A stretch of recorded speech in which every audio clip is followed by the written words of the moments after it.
retired rancher's life changed forever. When 4 Apache women asked for shelter on his land.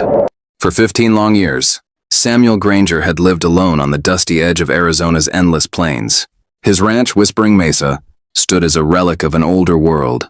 Sun-bleached wood, broken fences, and a windmill that still groaned like an old man remembering better days.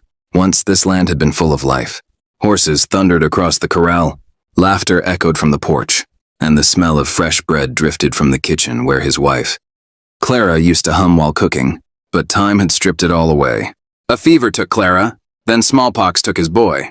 The rancher buried them under the old mesquite tree, and since that day, he'd spoken to no one but the wind and his cattle. Years passed, and the world around him changed. The iron rails of the railroad crept closer every season, carrying strangers and lawless men in equal measure. Samuel didn't care much for the new world. He woke before dawn, worked the land alone, and watched the sun die in silence each night. Loneliness became as natural as breathing, until the day fate came riding down his trail. It was late afternoon when he first heard the hoofbeats, faint at first, like a memory returning from a dream. He stopped mending a fence and listened. 4 riders approached from the east, kicking up dust. As they neared, he realized they were women. 4 Apache women, young but hardened by travel. Their clothes were torn, their horses gaunt.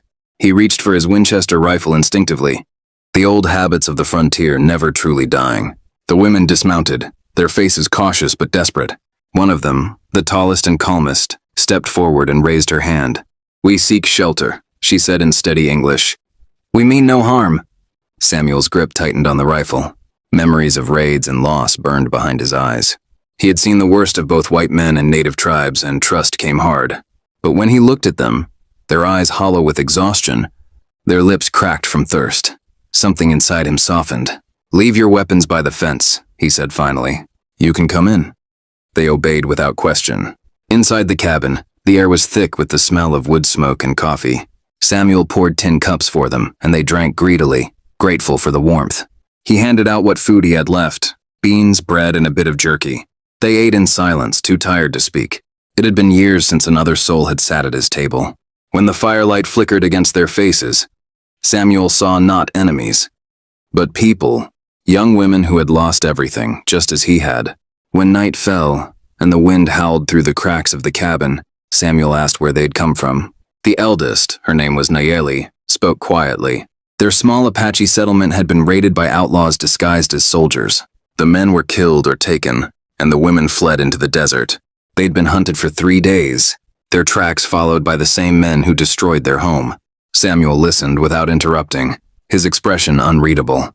He had known that kind of evil. "You'll stay here tonight," he said simply. "We'll see what tomorrow brings." Morning light crept through the cracks in the shutters, golden and soft. Samuel was already outside, chopping wood when Nayeli and the others emerged. Without a word, they began helping, fetching water, cleaning the barn, tending to the horses. He watched them move with quiet strength and discipline, and though he didn't say it aloud, he felt something stir inside him, a flicker of life returning to the ranch. The silence that once haunted him now carried the faint rhythm of purpose. 3 days passed and they settled into an uneasy peace. The women slept in the barn, worked during the day, and shared meals at night. Samuel spoke little, but his guarded manner began to ease. One evening, as the sun painted the sky with red fire, he found boot tracks near the riverbed, too fresh to ignore. His stomach turned cold. He knew those tracks. Men like that didn't stop hunting. That night, as the women sat by the fire, Samuel told them what he'd seen. Nayeli's expression hardened.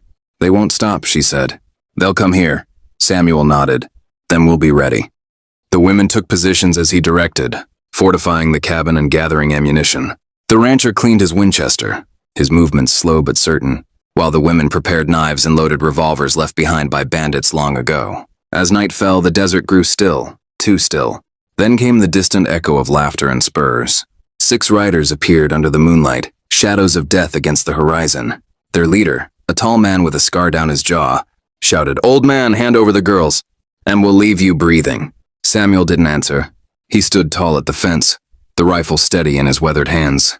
"You'll find I ain't much for sharing," he said, and then fired the first shot. The bullet tore through the silence and the battle began. Gunfire erupted. Horses screamed. Dust rose like smoke. Nayeli and the others fought with unflinching courage. firing from the barn windows while Samuel held the line at the gate. The night blazed with fury and thunder until the desert fell silent again. When dawn came, the bodies of the raiders lay scattered beyond the fence. Samuel stood bleeding but unbowed. The women emerged, their faces streaked with ash and resolve. None spoke for a long while. They had survived, together.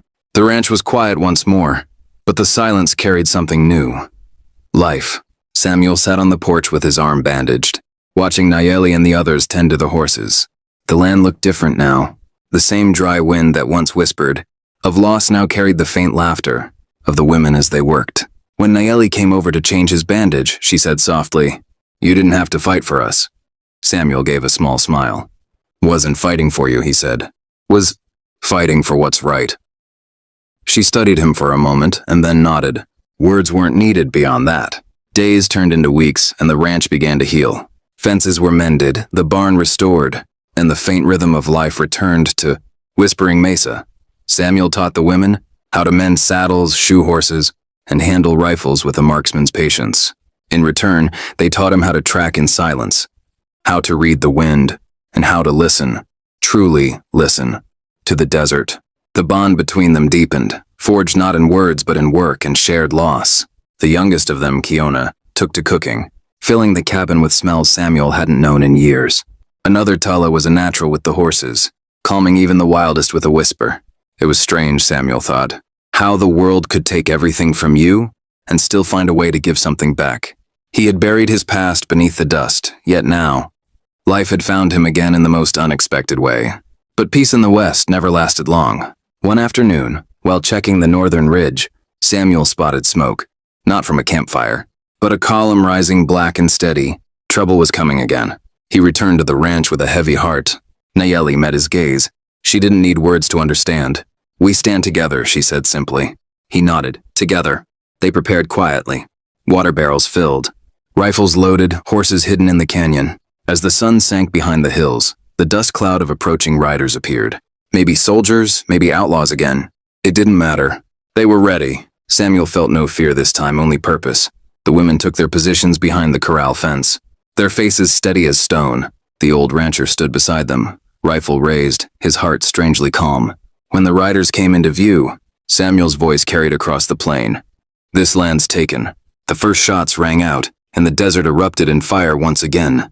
The women fought beside him like warriors born. Smoke filled the air, horses reared, and the cries of dying men echoed into the canyon. When it was over, the last of the riders fled into the distance, and silence reclaimed the land. Night fell over Whispering Mesa. Samuel sat on the porch, bloodied but alive, the stars gleaming overhead like cold fire. Inside the cabin, the women laughed softly, weary but victorious. Samuel looked toward the sound, his eyes reflecting something he hadn't felt in decades: belonging. He realized that the ranch was no longer just his. It was theirs, a sanctuary carved out of loss and courage.